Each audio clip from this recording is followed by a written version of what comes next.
Hello বন্ধুরা, আজ আমি আপনাদেরকে দেখাবো চিকেন চাপ রেসিপিটি কিভাবে আমরা ঘরের উপকরণ দিয়ে তৈরি করে খেতে পারি। চিকেন চাপ রেসিপিটি অনেক ভালো লাগে, রেস্টুরেন্টে আর যেতে হবে না, ঘরের মশলা দিয়ে তৈরি করে খেতে পারি।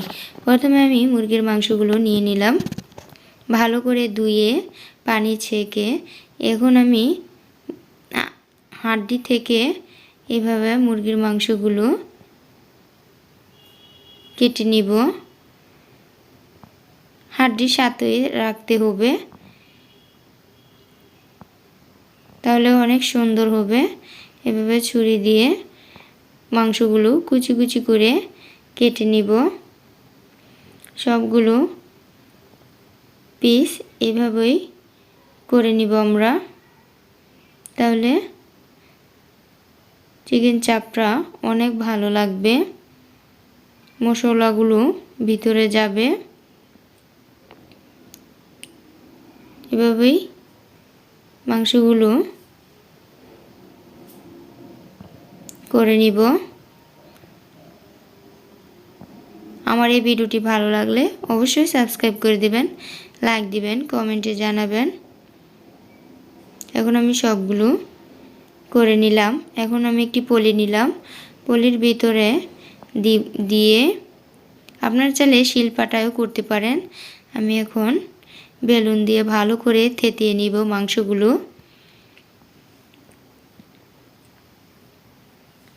আমি কাঠ দিয়ে করতেছি, কাঠের সাহায্যে, আপনারা চাইলে শিলপাটা দিয়ে করতে পারেন। এখন আমার হয়ে গিয়েছে সবগুলো। এখন আমি মশলাগুলো তৈরি করে নিব। কি কি মশলা দিব?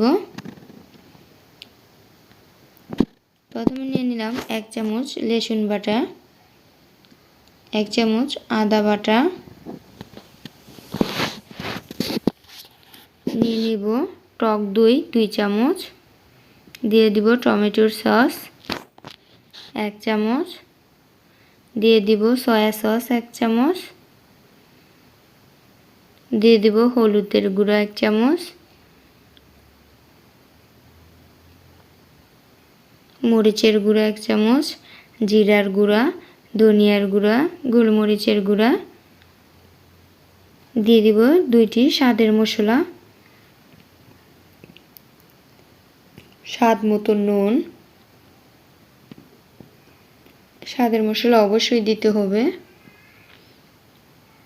ভালো করে মশলাটা এখন আমি ম্যারিনেট করে নিব। দিয়ে দিলাম 2 চামচ লেবুর রস। এখন ভালো করে মশলাটা আমি ম্যারিনেট করে নিব। দিয়ে দিব ঘরে থাকা সয়াবিন তেল। এখন আমার মশলাগুলো মাখা হয়ে গিয়েছে। আমি চিকেন চাপগুলো এখন 1 ঘন্টা মতন ভালো করে মেখে রেখে দিব। আপনারা চাইলে হাতে সময় থাকলে আরও বেশিও রাখতে পারেন।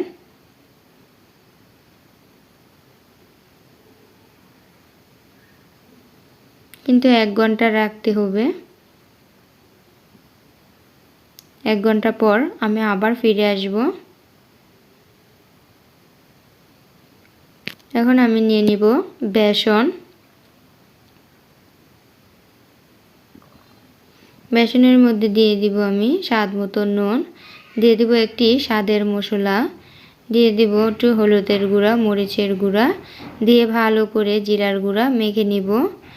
ভালো করে মেখে তারপর আমি চিকেন চাপগুলো